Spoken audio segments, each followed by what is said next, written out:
Eu já sabia que o Wicked Parte 2 ia dar problema. Como fã do musical há 12 anos, dava pra prever. Olá, esse é o Cultura Geek, não repara a bagunça. Bom, eu fui assistir Wicked for Good pela segunda vez ontem à noite, porque quando eu assisti na Premiere, eu acho que eu tava tão emocionado de estar na Premiere, de estar vendo o filme ali pela primeira vez, que eu acho que muita coisa passou batida. Eu percebi que tinha muita coisa que eu não tinha absorvido tão bem, então rever era uma coisa que eu precisava para colocar meus pensamentos em ordem. O filme é lindo. Eu estava lado a lado com 3 amigas muito queridas e que não são muito de chorar. Ao contrário de mim, que sou chorão mesmo. Choro até com propaganda, dependendo da propaganda. Mas o fato de que todo mundo chorou foi uma coisa que me mostrou que realmente é o poder do filme. For Good já é uma música que comove, né? Ela pega mesmo a gente ali pelos nossos sentimentos. As atuações estão impecáveis. As performances vocais, então, nem se fala. A Ariana Grande, Cynthia Erivo, Jonathan Bailey, assim, entregaram tudo e mais um pouco nesse filme. E em For Good, em especial, acho que as duas, assim, brilharam mais que o sol. Quem reclamou das cores no primeiro filme provavelmente não vai reclamar aqui nesse, porque eu percebi que as cores estão mais fortes e marcantes aqui. Por um outro lado, também é verdade que as cenas são mais noturnas e ou interiores. Então talvez as pessoas ainda reclamem um pouco nesse aspecto, mas enfim, as pessoas vão reclamar de qualquer jeito. Eu acho também que essa escolha, né, pelas cores e pelos cenários mais interiores que a gente teve nesse filme, também permite a gente ver mais de perto, ver melhor os cenários majestosos que foram produzidos pro filme, que talvez no primeiro filme não deu pra gente sentir muito, mas aqui fica assim, inegável. Gosto muito também de como o filme conseguiu trazer 2 coisas que eu sentia muita falta no musical. Uma é a noção de passagem de tempo, porque o filme já abre com a Madame Morrible dizendo que se passaram 12 viradas de maré desde a fuga da Bruxa Má. O que isso significa é debatível aí, se seria 1 ano, se seriam 12, enfim. O outro ponto é a luta da Elphaba pelos direitos dos animais. Afinal, esse é o motivador da Elphaba, né? É por isso que ela vai embora ali em Defying Gravity, que é onde o primeiro filme acaba. E sempre me fez falta ver isso no musical, que realmente a gente não consegue. Mas o filme conseguiu trazer mais equilíbrio e trazer mais vida para esse aspecto da história no roteiro. E, inclusive, eu estava com expectativas altíssimas para No Good Deed e eu posso dizer que a Cynthia Erivo superou todas. Não só ela, que entregou vocais muito potentes e crus que permitem que a gente sinta mesmo a visceralidade do que a personagem está sentindo, mas todo o trabalho de montagem da cena, da concepção até os retoques e tudo que tem de CGI ali, porque tem CGI nessa cena, tudo ficou impecável. Se For Good é o coração, é o núcleo emocional do filme, No Good Deed é o estômago, é o visceral, é aquela coisa que te pega e faz você sentir toda a empolgação que esse filme tem pra te entregar. Por um outro lado, eu não gostei das cenas inéditas. Pronto, falei. Elas não são músicas ruins, mas como eu sei que o Stephen Schwartz fez muita questão de trazer essas músicas inéditas, ele já falava sobre isso desde antes do processo de filmagem começar, eu esperava que as músicas tivessem um pouco mais a acrescentar para a história do que elas realmente trouxeram. Sim, No Place Like Home traz mais dessa luta e dos valores internos da Elphaba, mas são coisas que a gente já conhece, então acaba que a música meio que chove no molhado. Sim, Girl in the Bubble nos mostra o momento da virada emocional da Glinda, que é uma coisa que acontece off nos palcos, né? A gente não assiste esse momento, a gente já vê ela chegando transformada. E isso é legal? Isso é legal. Só que nesses 2 momentos, eu sinto que meio que o filme para pra gente colocar essas músicas, pra elas serem encaixadas. E eu vou admitir que talvez seja eu, como fã que conhece o musical há muito tempo, sentindo essa quebra que não existe na peça. Então talvez uma pessoa que nunca assistiu não sinta como eu senti. Mas assim, a percepção que eu tive é que o filme para muito pra nos trazer esses insights que talvez a gente não precisasse com tanto detalhe. E eu também senti que as músicas não são tão inspiradas assim. Acho muito difícil vir o Oscar de canção original, que claramente era uma coisa que o filme esperava que viesse. Mas se vier, como eu sou fã, e fã é bicho hipócrita, eu vou comemorar do mesmo jeito. Uma outra coisa que já era polêmica desde antes de qualquer pessoa assistir o filme, né? Só pela forma como as pessoas estavam falando, é o arco da Nessa e Wicked Witch of the East, Bruxa do Leste. Eu não acho ruim, não sei se as pessoas que não conhecem a peça vão desgostar, mas eu desgostei. Não por causa das adaptações que foram feitas para tirar o capacitismo da cena, porque eu acho que isso foi bom, o coração estava no lugar certo, mas por causa do que foi tirado do tom dessa cena.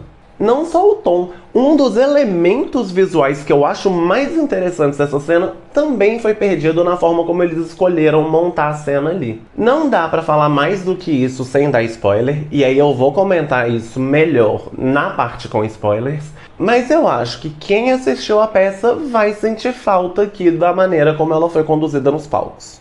Tá, mas se então o filme não é ruim, por que eu tô dizendo que eu já sabia que ia dar problema? Porque todo fã de Wicked sabe, o segundo ato sempre foi o mais criticado. E é muito engraçado, porque o segundo ato ele foi muito alterado lá nos processos iniciais do musical. Entre as exibições de teste e a estreia original dele, como nós conhecemos hoje, esse segundo ato foi o que mais foi alterado, porque as pessoas não estavam interessadas no aspecto de luta da Elphaba, e estavam mais interessadas na amizade dela com a Glinda e no romance dela com o Fiero. Então o segundo ato foi todo reescrito para dar mais ênfase para isso, transformando o musical mais na história da amizade das duas do que de fato numa história sobre a luta política da Elphaba. É curioso que dar para as pessoas o que elas queriam foi justamente o que fez as pessoas mais criticarem esse ponto.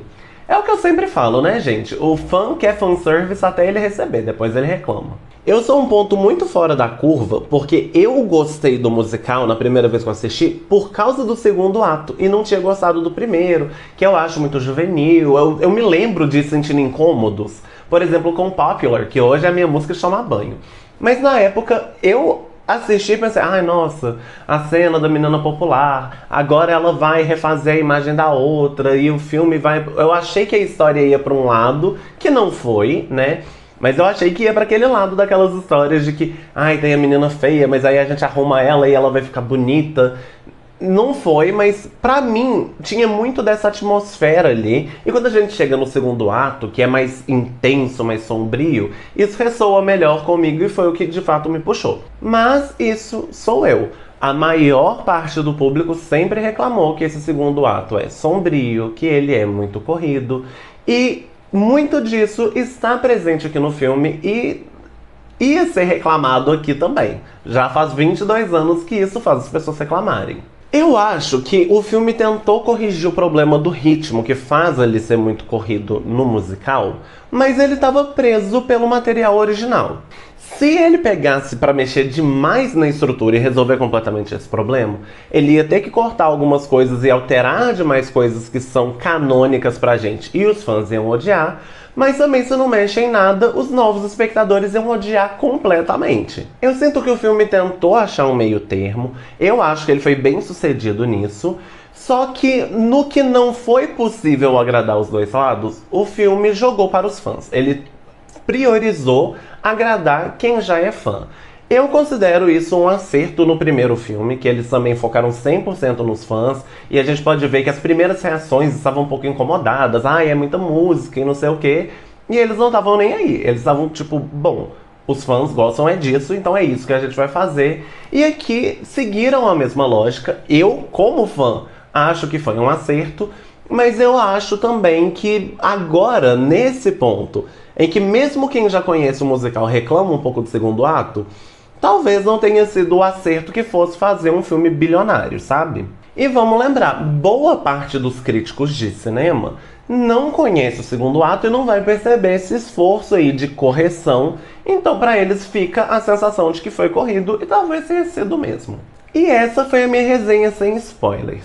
Eu acho que vale muito a pena você conferir o filme. Mesmo os críticos mais ferrenhos não negam que estamos com atuações incríveis, que o filme foi muito bem feito, muito bem produzido, roteirizado, dirigido. E mesmo o filme sendo longo, eu não senti esse tempo. As minhas amigas não sentiram esse tempo, tanto que todo mundo assustou quando a nossa sessão começou 6h40. E a gente saiu, todo mundo, como assim já são 9 horas?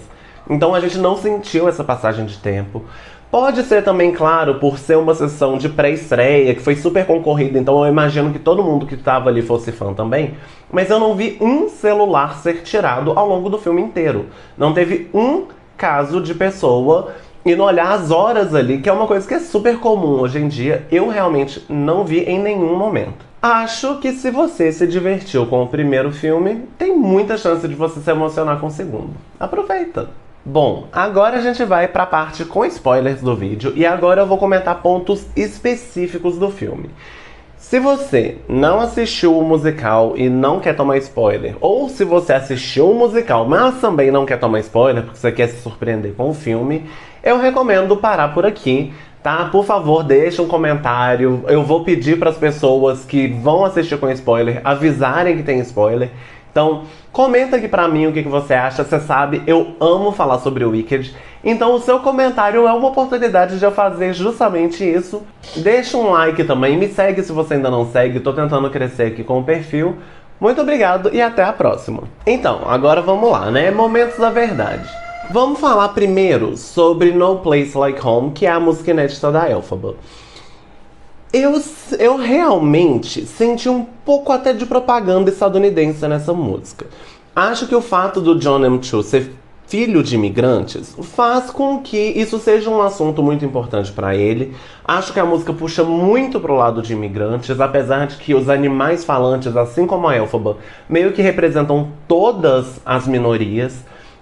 Eu tenho inclusive um texto que em algum momento eu devo transformar ele em vídeo, em que eu falo que a Elphaba ser verde funciona como uma tela verde. Todas as pessoas conseguem se projetar e ver a sua própria luta, sua própria experiência nessa personagem. E eu acho que por mais que a música tenha um viés aqui muito de imigração, nesse aspecto de as pessoas irem embora porque todo mundo diz que elas não pertencem ali, porque elas têm uma aparência diferente, eu acho que puxa muito para esse lado. Eu acho isso muito importante no cenário político atual ali nos Estados Unidos, mas tem também ali um momento específico na letra que me dá uma coceirinha, e é só no começo que eu sinto isso, depois eu acho que a música desenvolve muito bem, mas é que tem um verso em que ela fala nessa música que Oz é mais do que uma terra, é uma promessa. E aí eu vejo muito dessa questão do sonho americano ali sendo abordada.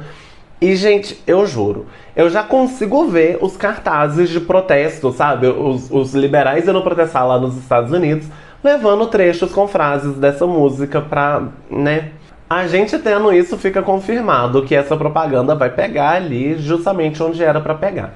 De qualquer forma, eu acho que a música vai pra um lugar legal, mas também é o que eu falei. Não acho que ela é muito inspirada em melodia, não acho que ela é muito inspirada em letra. E por mais que eu goste do que ela deu pra gente, especialmente pela presença da Dulcie Bear, eu acho que se cortasse essa cena não ia fazer muita falta, não. Minto, na verdade, se cortasse essa cena, ela ia fazer falta por causa do Chistery e dos macacos alados.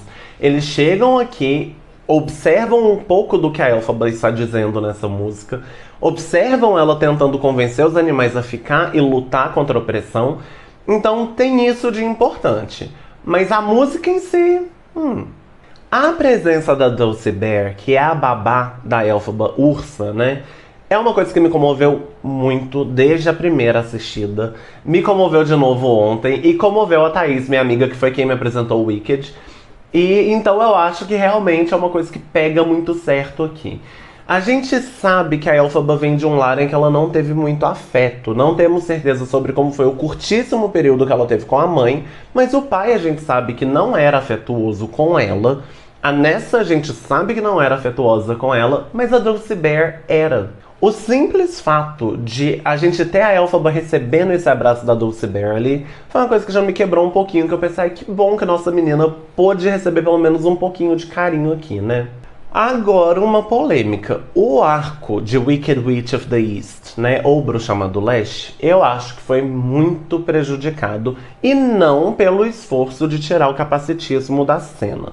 Eu já tinha feito vídeo defendendo a iniciativa de mudar a cena, mas eu lembro que eu falei no vídeo também que a gente não sabe, pode ser que não funcione. E eu acho que não funcionou. No musical, essa cena é pesada, ela é intensa. A gente tem ali no instrumental, nos vocais, uma coisa que é quase uma cena de filme de terror mesmo. Porque a gente não percebe até então o quanto a Nessa tem raiva dentro dela. Ela traz essa raiva ali e a gente fica até um pouco assustado, porque ela tinha toda uma imagem de docinha, apesar de que a gente vê que ela não era uma boa pessoa, que ela já estava largando a Elphaba, que ela não se importa muito com a Elphaba. Ela tem uma performance ali de bondade, uma coisa meio Glinda, que cai por terra justamente nessa música. E eu acho que o filme perdeu isso. Algumas partes que são cantadas no musical aqui foram faladas e aí eu não entendi muito porquê. Não sei se teve alguma justificativa técnica. Eu sou cantor e eu não consegui pensar nenhuma. Sinceramente, do meu ponto de vista, eles poderiam ter mudado a letra da cena, justamente como eles mudaram o texto aqui, pra puxar mais pra um lado de a Nessa ainda não quer ser ajudada, mas ela queria ter companhia, ela queria se sentir cuidada e querida pela Elphaba nesse momento. Eu acho que dava pra ter mantido esse texto dentro da musicalidade da cena no musical, e pra mim teria sido muito melhor do que o que a gente teve, que realmente, pra mim, perdeu o poder. Outra coisa que eu acho que a gente perdeu muito foi em a gente não ter esse espelhamento das duas. Na peça, a Elphaba está tentando salvar a vida do Boq, fazendo o feitiço. Enquanto isso, a Nessa faz o monólogo dela, que é uma coisa que eu gosto muito, é super intenso. E ali, enquanto ela faz o feitiço, elas repetem muitos mesmos gestos e a gente percebe que, tipo, poxa, tem um espelhamento, né? A gente passou a peça inteira vendo que a Elphaba não é a bruxa má que pintam ela, e aqui está a Nessa Rose, ao contrário, reivindicando esse título pra ela, porque ela percebe que ela é a bruxa má, né? Apesar de que ela enxerga essa bruxa má na Elphaba, mostrando que ela não conhece a nossa menina como a gente conhece. Perdemos completamente, porque a gente vê a Elphaba fechando a porta, a Nessa sai, a cena foca na Nessa, acho isso super correto, ok. Só que a gente perde esse espelhamento e eu acho que com isso a cena perdeu muito do poder que ela tinha. E eu falo isso como um fã, assim, número 1 de Wicked Witch of the East. Então, de novo, pode ser que eu tenha muita expectativa? Pode. Mas eu só posso falar do meu ponto de vista também. Por outro lado, o Catfight tá muito divertido, tá muito engraçado. Acho que as duas trazem muita atuação muito boa aqui, tá bem coreografado. A Ariana, em especial, se beneficia muito porque ela tem esse timing cômico muito forte, que foi muito elogiado durante toda a campanha do primeiro filme. E isso brilha aqui nesse Catfight, que ficou icônico. Acho que ninguém vai ter nada pra reclamar dessa cena. No Good Deed, eu juro, eu tô aqui arrepiado porque eu fiz os tópicos, né, que eu queria falar. E só de ler que eu arrepiei de novo. Mas No Good Deed ficou perfeita, não só pelos vocais da Cynthia, que a gente já sabia que seriam explosivos e iam trazer tudo que essa música pede, mas porque o filme faz uma escolha que eu acho muito acertada e que eu já vi algumas produções não réplica fazendo também, que é mostrar aqui alguns flashes do que tá acontecendo com o Fiyero enquanto ela tenta fazer o feitiço, e visões que ela tem das pessoas que ela já perdeu, com a Nessa, o Dr. Dillamond, que a gente tem ali no musical desde já, tá na letra da música, e eles souberam trazer isso muito bem pra dentro da cena, ficou de arrepiar. Essa é uma cena que ela parece que ela pulsa, sabe? Cada escolha aqui do blocking da cena inteira é muito bem feita, muito bem colocada. Eu acho que é um grande acerto de direção, de edição, de atuação da Cynthia. Tudo dá muito certo aqui. De verdade, eu acho que é uma das minhas cenas favoritas do filme, se não for a minha favorita. Ficou muito forte, ficou muito boa. Lá atrás eu mencionei a presença do Chisery em No Place Like Home, e eu gosto muito do que eles fizeram com o Chisery aqui, porque ele é um personagem todo de CGI, né? Eu não sei se teve algum ator que fez o trabalho corporal do personagem, ou se foi tudo 100% CGI. Acho muito provável que tivesse ator, geralmente eles fazem, né, o ator com aquelas coisinhas que ajudam a montar o CGI, todo inspirado no trabalho corporal dele depois. Eles fizeram isso com o Dr. Dillamond, então eu não vejo motivo para não terem feito com o Chisery também. Eu só não pesquisei para ter certeza se foi assim que fez. Mas olha, que trabalho incrível, porque é um personagem que consegue dizer muito, mesmo quando ele não fala uma palavra.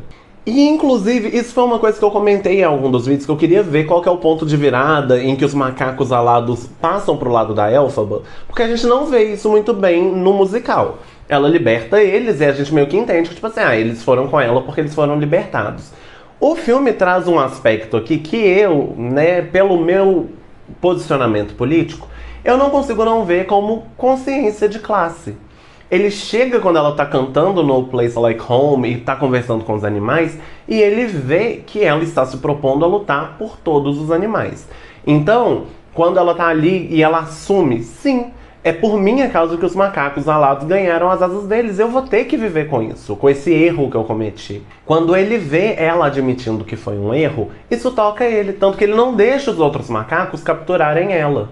E aí, mais tarde, quando ele consegue ter um diálogo com ela, que não é bem um diálogo, porque ele não fala nesse momento, ela pede desculpas pra ele. Ela fala, tipo, olha, eu não posso desfazer o que eu fiz, mas pelo menos você está livre agora.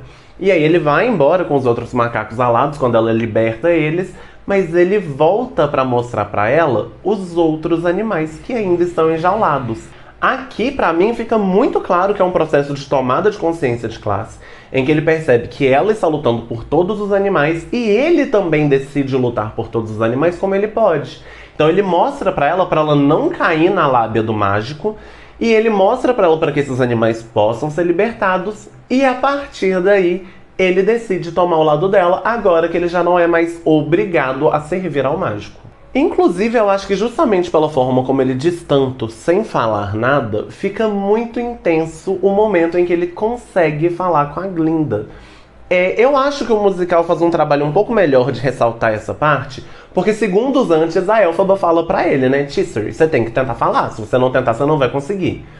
E no filme eles optaram por levar essa fala para o momento em que ela liberta os macacos alados, então ficou um pouco distante, talvez nem todo mundo perceba que ele falou, cumprindo a profecia dela e provando que ela estava certa, mas eu acho que ficou muito bom do jeito que tá. Depois que a gente pega esse detalhe, eu acho que fica melhor. Girl in the Bubble tem uma sensação muito forte de parada no ritmo. Ela aprofunda as emoções da Glinda, ela mostra o momento de virada emocional e ela embasa as atitudes que ela toma a partir dali. Embasa ela ir confrontar a Madame Morrible, falar tipo, olha, já foi longe demais, isso precisa parar. E embasa ela tentar ir falar com a Elphaba também. Só que, de novo, é o que eu tava falando sobre No Place Like Home. Não achei a música muito inspirada, nem musicalmente, nem liricamente.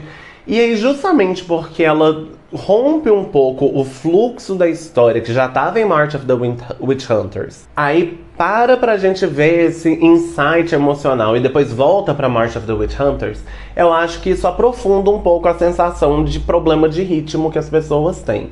Acho legal, eu gosto de ter esses insights emocionais sobre personagens, mas talvez, não sei se esse era necessário. Só que outra vez, né, gente? Eu não sei até que ponto isso é só uma pessoa que passou 12 anos vendo e revendo esse musical milhões de vezes. E talvez esse incômodo seja mais meu do que, de fato, um incômodo justo com o roteiro. Só que, como eu vi críticos falando sobre essa questão de ritmo no roteiro, eu tendo a achar que eu tenho alguma razão nesse ponto.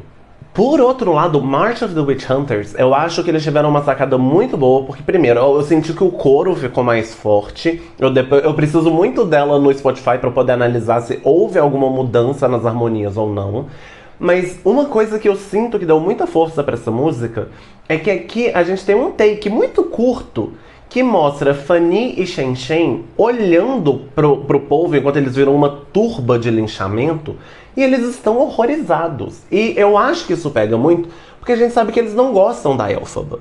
A gente sabe que eles não são pessoas que iam querer defender a Elphaba.